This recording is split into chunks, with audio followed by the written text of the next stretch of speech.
Hi YouTube, Darth here. The winter patch came out this week and the community test environment has been pretty busy as well. I was a little disappointed in the lack of weapon changes in this last patch, but we'll probably get those in the next patch. But now on to the CTE, and I'll cover all the changes from the last 2 weeks in this video update. The first fix on the CTE this week is a change to the way that the player model responds when rounding a corner, specifically when prone and using a bipod. In the live version of the game, if you bipod up at a perfect angle, you'll end up not exposing your body while still being able to shoot around the corner. It's totally cheeseballs, and thankfully it's been fixed in the latest CTE client.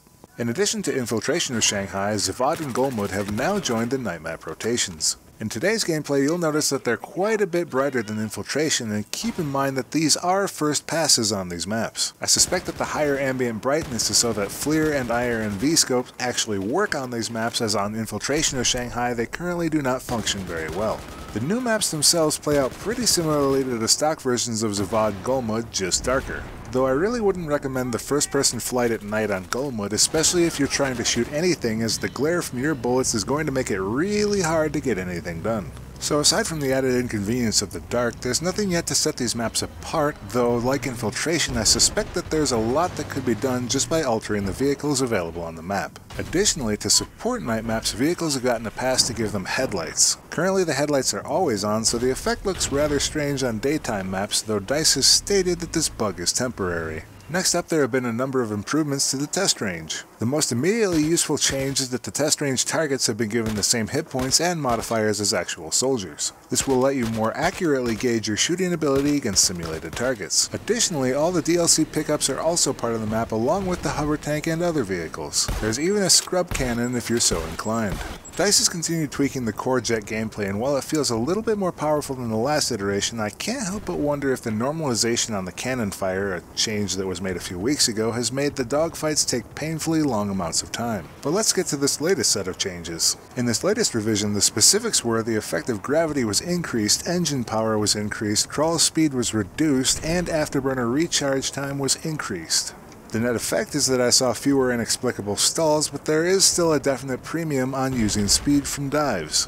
I'm not sure where the direction of these changes is heading, as I feel the priority may be shifting on the jets. Is the goal to escape the 313 turning speed paradigm? If so, that's definitely dead. Is the goal still to make jets more accessible? I'm not convinced that's the case, as they still seem like they're as difficult as before, but in a different way.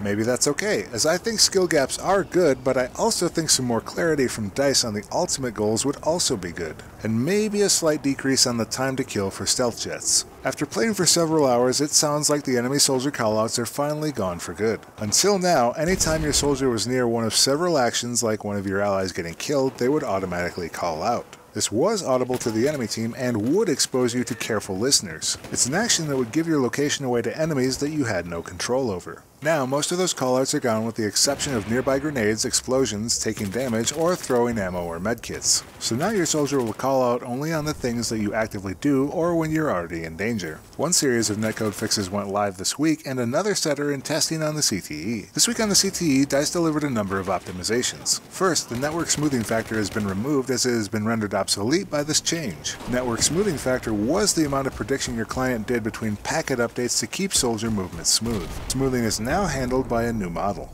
To combat being shot behind cover and around corners, improvements went into soldier stance switching, and DICE reduced the maximum amount of time that a shot could be registered on a player. There were also some animation tweaks to support this goal, as what players were seeing on their first-person view when crouching was not necessarily synced with what observers would see. But wait, there's more! In order to make the game a bit snappier when shooting, the hit indicator timings are now affected by the high-frequency update, and rubber banding and packet loss are now much more gracefully handled by the server. Again, the net effect of these changes is that if everything is working right, you might not even notice. Finally, there were a number of smaller fixes this week, as with every week. In addition to fixing a sound-related crash issue, DICE removed the interact button revive, basically allowing you to revive without paddles out. The destruction state was removed from stairs, which could lead to hilarious situations on Hainan and Dawnbreaker. Lumpini and Operation Whiteout got some minor fixes, and there were some minor stability and connectivity fixes. So it's been a relatively busy 2 weeks on the community test environment. I'm hopeful the current batch of prototypes and changes on the CTE are going to get into Battlefield Battlefield 4 a bit quicker than the last set, but I wouldn't be surprised if any spring patch doesn't arrive until early June. In any case, be sure to let me know what you think of this week's updates in the comments below. And if you're new around here, be sure to check out my channel and please consider subscribing. As always, thanks for watching, and I'll see you next time, YouTube.